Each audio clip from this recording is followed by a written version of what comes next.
Olá, meus amigos, tudo bem? Que bom estar aqui com vocês no nosso curso de segunda fase em Direito Constitucional. E é claro que essa aula aqui é para a gente corrigir o nosso simulado número 4. Esse simulado aí, gente, dessa vez a gente fez um simulado diferente. Dessa vez, o simulado que nós fizemos foi um simulado onde nós fizemos uma miscelânea com questões de segunda fase, sabe? Nós selecionamos ali aquelas questões que os candidatos eles consideraram ser as questões mais difíceis, não é? E eu fico incomodado, de certo modo, falar que nós selecionamos questões difíceis, porque as questões, vocês vão ver, não tem dificuldade alguma, são questões tranquilas, assim como o enunciado, né? A gente tem um enunciado que vai dar um pouquinho mais de trabalho para fazer a peça, mas é tranquilo de identificar e isso vocês vão ver aqui com a gente agora, tá certo? Então, sem maiores delongas, Juninho, bota aí na tela o nosso enunciado, o nosso simulado, que diz assim, ó. Após mais de 40 dias de intensa movimentação popular, em protestos que chegaram a reunir mais de 1 milhão de pessoas nas ruas de diversas cidades do estado e que culminaram em atos de violência, vandalismo e depredação de patrimônio público e particular, o governador do estado X edita o decreto 1968, ok? Então, traz aqui para mim, gente, o que aconteceu aqui é que estava havendo uma manifestação popular durante 40 dias, né, protestos que envolviam ali depredação do patrimônio público e tudo, e para evitar isso o governador, ele editou um decreto, né? A primeira pergunta que a gente tem que fazer logo que a gente inicia, será que o governador ele pode expedir decreto? Gente, pode sim, princípio da simetria, né? O presidente da República, ele pode expedir decreto autônomo e decreto regulamentar, né? A título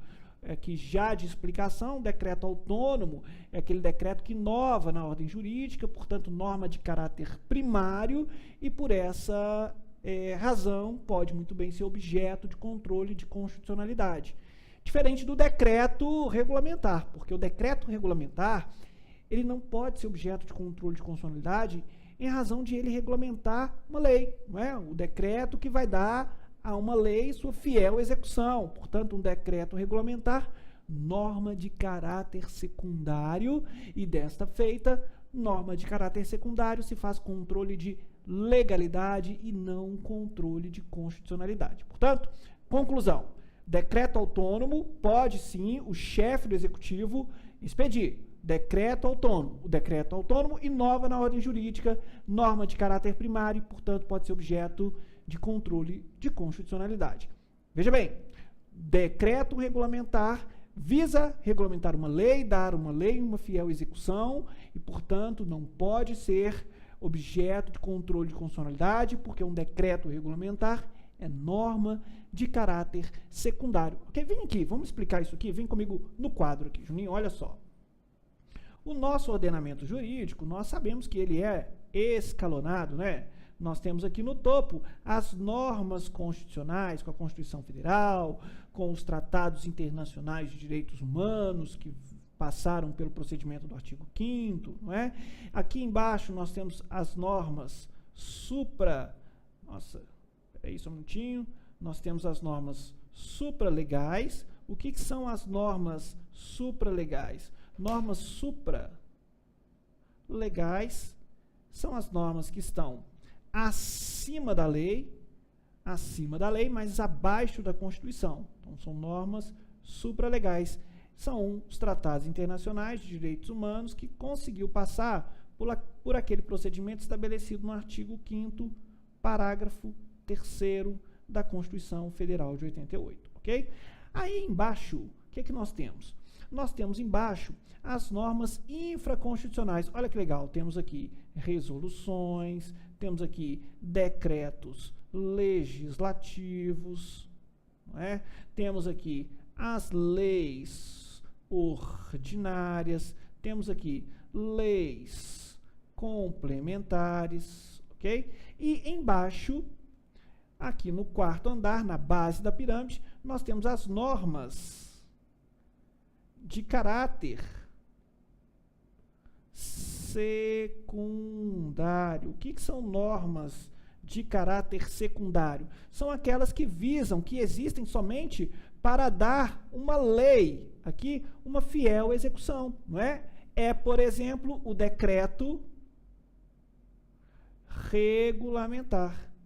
E o decreto regulamentar não se faz controle de constitucionalidade, mas tão somente controle de legalidade, ok? Então, antes do decreto violar a Constituição, ele está violando a lei que ele regulamenta. Portanto, se faz controle de legalidade nele e não controle de constitucionalidade. Conclusão é que o decreto autônomo, vamos imaginar que ele esteja aqui, ó, o decreto autônomo, ou seja, aquele que inova na ordem jurídica, é norma de caráter primário e, portanto, este sim, o decreto autônomo, pode ser objeto de controle de constitucionalidade. Perfeito, gente? Vamos continuar lendo aqui o enunciado da nossa peça, só fazendo uma rápida observação com relação ao escalonamento do ordenamento jurídico do Brasil, ok? Voltamos aí para a nossa peça, tá aí na tela para vocês, olha só. Após mais de 40 dias de intensa movimentação popular, em protestos que chegaram a reunir mais de 1 milhão de pessoas nas ruas de diversas cidades do estado e que culminaram em atos de violência, vandalismo e depredação de patrimônio público e particular, o governador do estado X edita o decreto 1968, né? Portanto, um decreto autônomo. A pretexto de disciplinar a participação da população em protestos de caráter público e de garantir a finalidade pacífica dos movimentos, o decreto dispõe que, além de prévia comunicação às autoridades, o aviso deve conter a identificação completa de todos os participantes do evento, sob pena de desfazimento da manifestação, né? Então, traz aqui comigo. Sabemos muito bem que esse decreto aí, na verdade, ele está alterando um dispositivo da Constituição, né? E a gente sabe que um decreto não pode alterar um dispositivo da Constituição. A nossa Constituição, ela é alterada de 4 maneiras. Vem aqui, vamos recapitular as 4 maneiras pelas quais a nossa Constituição ela é alterada, tá? Primeira maneira, primeira forma, né, da Constituição ser alterada, já aconteceu. São as chamadas emendas de revisão, né? Elas poderiam acontecer 5 anos após a promulgação da Constituição e elas já ocorreram, resultando em 6 emendas em 1993. Portanto, não podemos mais alterar a Constituição através das chamadas emendas de revisão. Como diz a minha amiga Natália Masson, as emendas de revisão, elas podem ser feitas através de um único jato, um único suspiro, e já aconteceu, fomos afoitos. Traz aqui para mim. Poderíamos muito bem, pessoal, ter alterado a nossa Constituição através das emendas de revisão, ou seja, ter feito uma revisão em todo o texto constitucional, hoje, né, no ano de 2018. Olha que bacana que seria termos aí em 2018 uma revisão da Constituição, né? Só que não é possível mais, porque em 1993 já fizemos a revisão constitucional que resultou em 6 emendas de revisão, ok? Voltando à tela. A segunda forma de alterar a Constituição é a regra, vocês já conhecem. São chamadas emendas de reforma, né? As emendas de reforma lá do artigo 60 da Constituição Federal. Okay? Então, nós temos aqui as emendas de reforma como a segunda forma de se alterar a Constituição. A terceira forma de alterar a Constituição são os tratados internacionais que versam sobre direitos humanos e que conseguiram passar pelo procedimento estabelecido no 5º parágrafo 3º da Constituição da República. Sabendo que, traz aqui para mim, sabendo que o procedimento estabelecido no artigo 5º, parágrafo 3º, que vai fazer com que um tratado internacional de direitos humanos seja equivalente a uma emenda constitucional, não por coincidência, o mesmo procedimento de aprovação de uma emenda constitucional. Os tratados internacionais que versarem sobre direitos humanos e que passarem por cada casa do Congresso Nacional em 2 turnos, obtendo 3/5 dos votos dos respectivos membros, esse tratado internacional terá força constitucional porque serão equivalentes às emendas constitucionais. Portanto, uma forma de se alterar a Constituição é justamente através destes tratados internacionais. Não esqueçam que eles devem versar sobre direitos humanos e conseguir passar por aquele procedimento estabelecido no artigo 5º, parágrafo 3º. Olha só, esse assunto relacionado aos tratados internacionais de direitos humanos e sua incorporação ao ordenamento jurídico brasileiro, passando ou não pelo procedimento estabelecido no 5º, parágrafo 3º da Constituição, já caiu 3 vezes como questão aberta na prova de constitucional. Okay? Então, fiquem atentos a ele. Vem aqui comigo, vamos ver a 4ª forma de alterar a Constituição.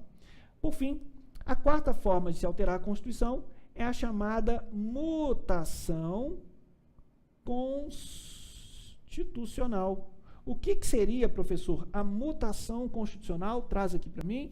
A mutação constitucional nada mais é do que uma interpretação extensiva do texto constitucional. Essa interpretação extensiva feita pelo STF, onde a literalidade, o que está escrito na Constituição permanece a mesma coisa, mas o sentido é ampliado. Vocês podem perceber que no artigo 5º caput da Constituição diz: todos são iguais perante a lei, garantindo-se aos brasileiros e aos estrangeiros residentes no país a inviolabilidade do direito à vida, etc. e tal.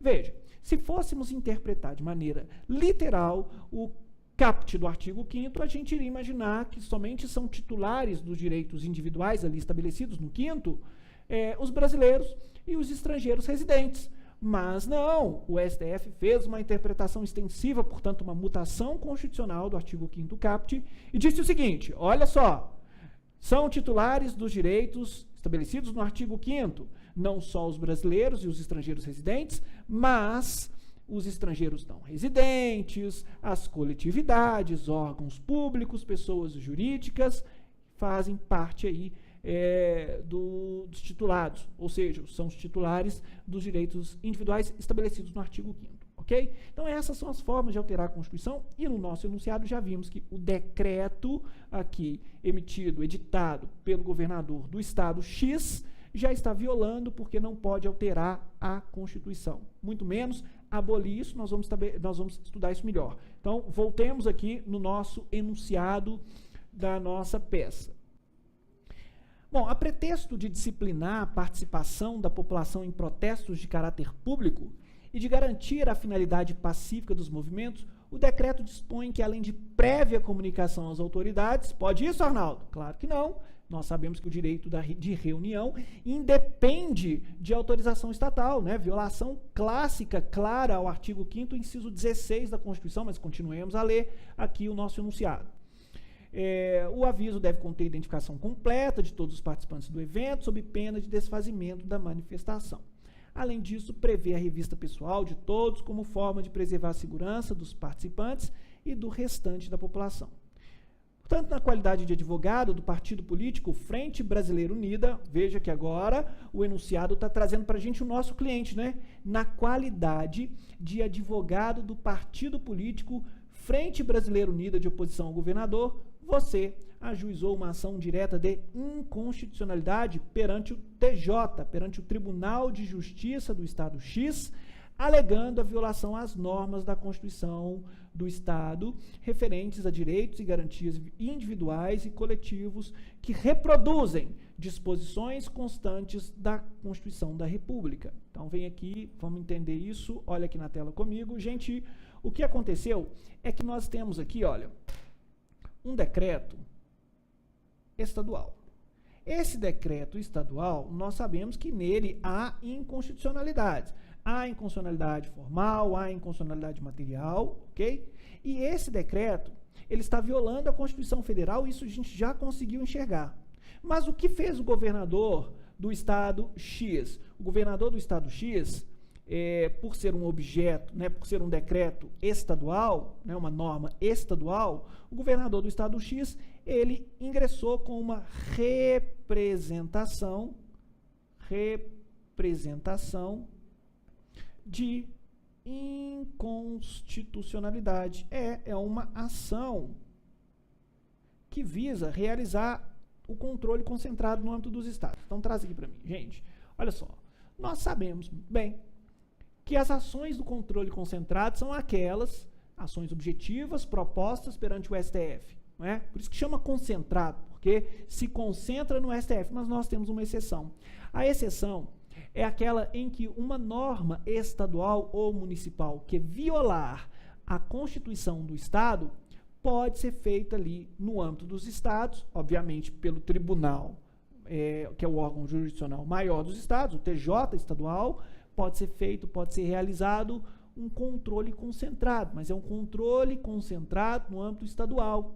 Tanto é que essa ação, que se chama representação de inconstitucionalidade, ela tem um apelido, ela chama ADI estadual, ou ação direta de inconstitucionalidade estadual, porque visa o quê? Visa analisar a compatibilidade de uma norma estadual ou municipal frente à norma da Constituição estadual, ok? Ocorre que a questão aqui diz pra gente, o enunciado diz pra gente, que além da norma estar violando a Constituição estadual, ela está violando normas de reprodução obrigatória, ou seja, normas que deveriam estar na Constituição estadual e também que deveriam constar na Constituição federal. Então, portanto, nós temos uma dupla violação aí à Constituição. Nós temos uma violação à Constituição estadual, nós temos uma violação à Constituição federal. Mas, o que fez? Vem na tela. O que fez o governador do estado? Ora, o governador do estado, ele ingressou no Tribunal de Justiça do estado X, porque é o estado X, a questão informa para a gente, com uma representação de inconstitucionalidade. Veja, deste julgamento aqui, dessa representação de inconstitucionalidade, que vai analisar se esse decreto estadual é compatível ou não com a Constituição estadual, vai resultar o que deste julgamento? Ora, vai resultar um acórdão. Por quê? Porque no âmbito dos TJs, as decisões que são proferidas ou são decisões monocráticas ou são acórdãos, ok? E aí, vamos ver o que diz o nosso enunciado. Até aí agora eu já entendi. Vamos lá. Na qualidade de advogado do partido político Frente Brasileira Unida, de oposição ao governador, você ajuizou uma ação direta de inconstitucionalidade perante o TJ do Estado X, alegando violação às normas da Constituição do Estado referente a direitos e garantias individuais e coletivos, que reproduzem disposições constantes da República, da Constituição da República. O plenário do Tribunal de Justiça local, entretanto, por maioria, julgou improcedente o pedido formulado de declaração de inconstitucionalidade dos dispositivos do decreto estadual, por entender compatíveis as previsões constantes daquele ato com a Constituição do Estado, na interpretação que restou prevalecente na Corte. Alguns dos desembargadores registraram em seus votos ainda a impossibilidade de propositura de ação direta, tendo por objeto um decreto estadual.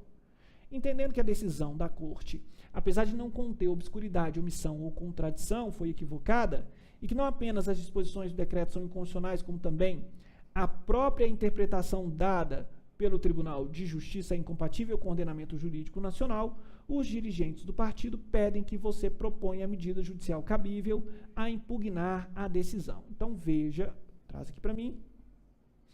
Vejam vocês que essa representação de inconstitucionalidade foi proposta pelo governador com o objetivo de declarar a inconstitucionalidade do decreto estadual, inconstitucionalidade essa em relação à Constituição estadual, resultou de um acórdão. O acórdão denegou o pedido do governador. O acórdão disse, olha, o decreto aqui, esse decreto estadual, vamos ver o número dele aqui, o decreto estadual, decreto estadual, peraí que eu vou achar. Um decreto, não tem o número dele aqui não. Esse decreto estadual, que não falou o número, está violando a Constituição estadual e tudo, mas o acórdão disse, não, esse decreto não viola a Constituição estadual, o decreto está tranquilo, está ok, e os desembargadores, inclusive, disseram ainda que um decreto não pode ser objeto de controle de constitucionalidade.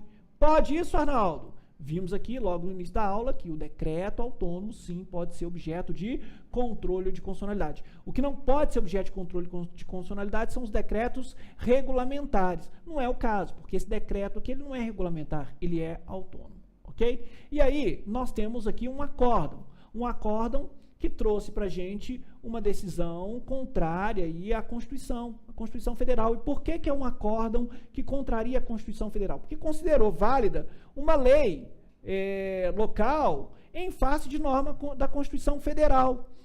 Da Constituição Federal, professor? Sim, porque são normas de reprodução obrigatória. Então, ao violar a Constituição Estadual, violou norma de reprodução obrigatória que deve constar na Constituição Federal, que vai estar na Constituição Federal, e, portanto, esse decreto, ele é inconstitucional, né? E deve ser declarada a sua inconstitucionalidade. Então, errou o acórdão, ok? Então, vejam só, resumidamente, o que nós temos aqui. Nós temos um acórdão para atacar. E toda vez que a gente vai atacar uma decisão judicial, a gente tem que olhar para a natureza da decisão judicial. Nós sabemos que as decisões judiciais têm aquelas de primeira instância e tem aquelas decisões de segunda instância. As decisões de primeira instância, nós sabemos que aquelas que são decisões que não resolvem o processo, são decisões temporárias, são as chamadas decisões interlocutórias.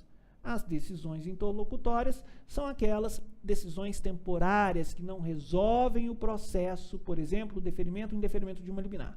Além disso, nós temos as sentenças. As sentenças são decisões terminativas que resolvem o processo, sim, né?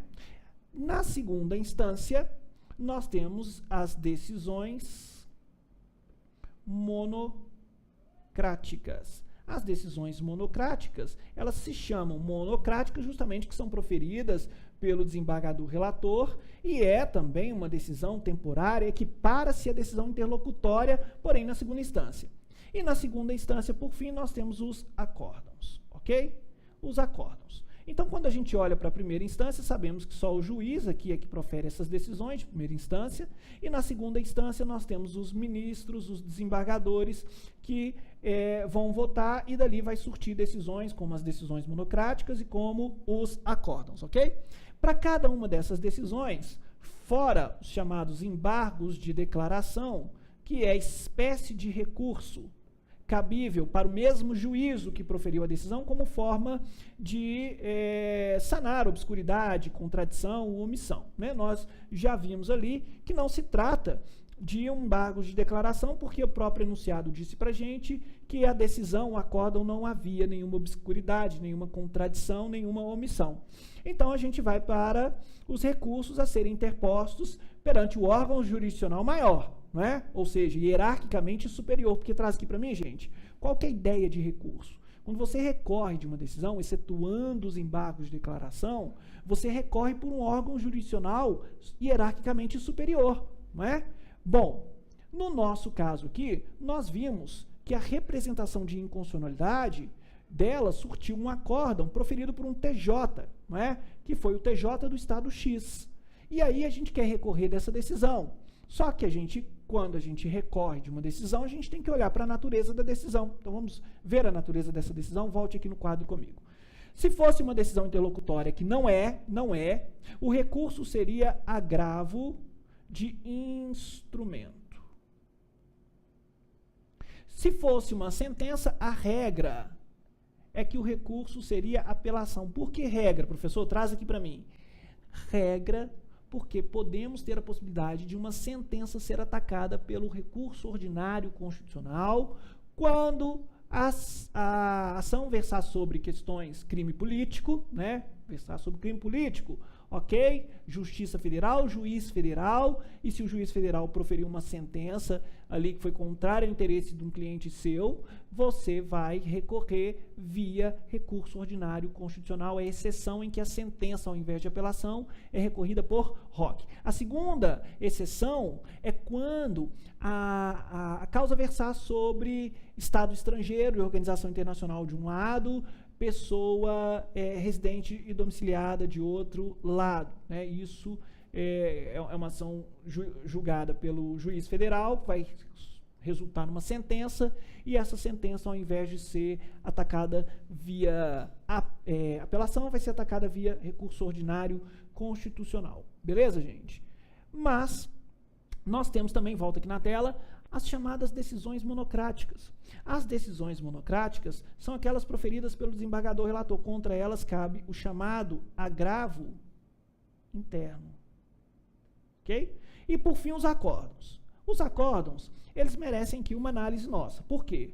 Porque são 3 possibilidades de caber recurso aí contra acórdão. Nós temos o ROC, O ROC, ele é cabível tanto para o STJ quanto para o STF, ok? E aí, para eu saber a hipótese de cabimento, eu vou no inciso 2º do STJ e vou no inciso 2º do STF e verifico se é o caso aqui do nosso acórdão.